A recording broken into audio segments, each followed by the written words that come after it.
Hey guys, it's Ukrainian, and I'm here with a new general update on the Ukraine front. First, we have the Kherson front. There are no real updates except that the fighting is still ongoing in this same area, and it's intensifying, so there's a lot of fighting going on here.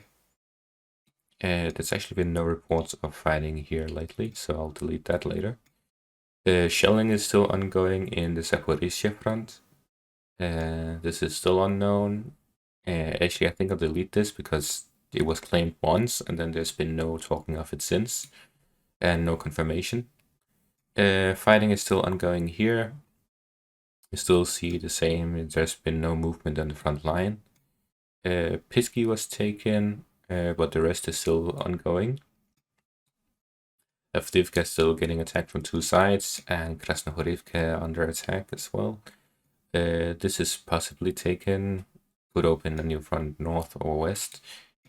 Definitely west. On the Bakhmut front, no updates. There are still question marks about these two. And I'm taking this moment to talk about how these names are so annoying. I don't know why, but they have like 10 different cities with the same name, and it's so confusing. Like, especially when they're this close to each other. No update on this area. There was a little advancement here and taking the factory in the middle of Solidar, but that's about it. This is actually confirmed, so there is actually fighting at Wyimka, and I think I'll delete the question mark around Spirne because it's most likely taken by the Russians. Kamyanskaya, Verotorivka is still fighting.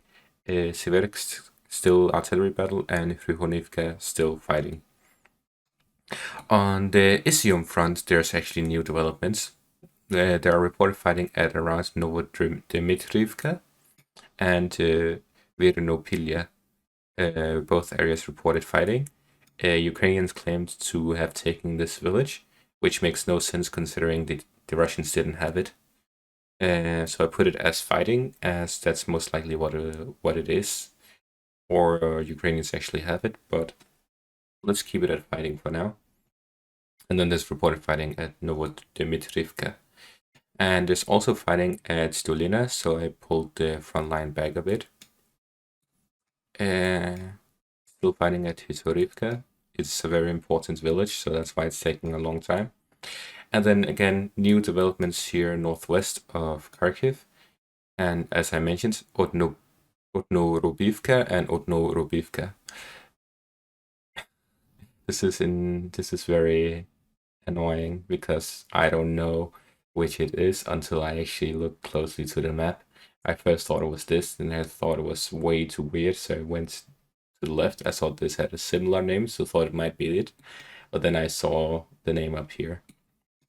So yeah, this is most likely to either create a buffer zone between Ukraine or Russia, but I don't think that's it because they have all of this front line up here.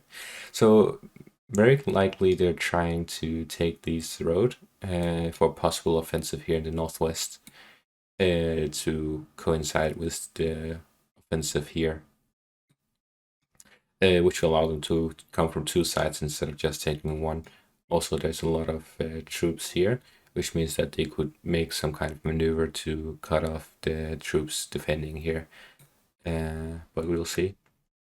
But yeah, the most significant update is here around Izium, where there seems to be new fighting closing in on Bervinkov, which means that they're using this opportunity to take advantage of the situation around Donetsk and a possible incursion towards Pokrovsk, which will a attack on Barvinkov and Pokrovsk at the same time would cut off all supply to the Donbas region.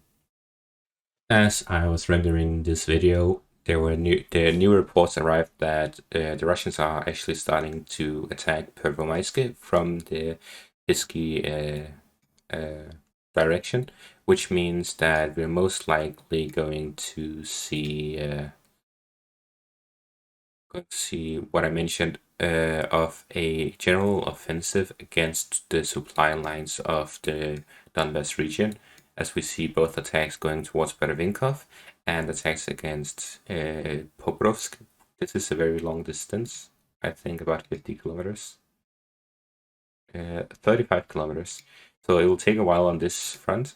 However, this is also heavily defended, but they've gotten through this very heavily forested area, which means that going forward it will be easier for them to advance. But the city itself, Bervinkov, is going to be difficult as it's a village connected to 3 other villages, and there's forested area and rivers as well. So it will take a while for the Russians to capture Bervinkov. But the thought is that the Russians, while they are attacking both supply lines at the same time, it means that they are most likely, this offensive is most likely aimed at taking all of the Donbass region before summer ends.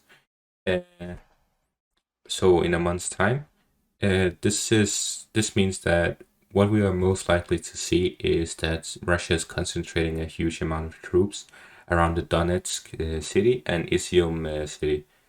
This will allow them to push through and cut off the supply, as I mentioned.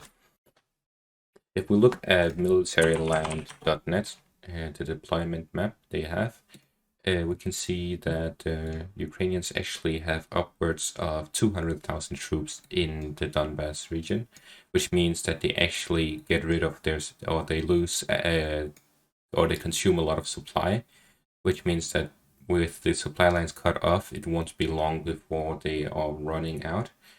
Especially with how wide this area is. If we measure the distance from this whole front line is about 140 kilometers. So they actually need a lot of fuel and ammunition and so on, because there's also a lot of troops, about 200 to 250,000. So in conclusion, we see that the Russians are actually pulling off an offensive now that isn't just to move these front lines 5 kilometers, but actually to take all the Donbass region in this offensive, which means that the Ukrainians needs to either send reinforcements to the Donbass region or to conduct a counter-offensive, otherwise they will just lose the Donbass region for free, basically.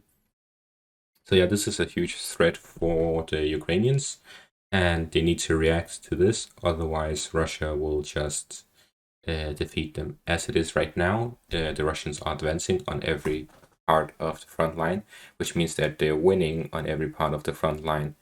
And the defense line here around Slavyansk to Konstantinivka to Pokrovsk will not mean anything if they have no supplies running into the region.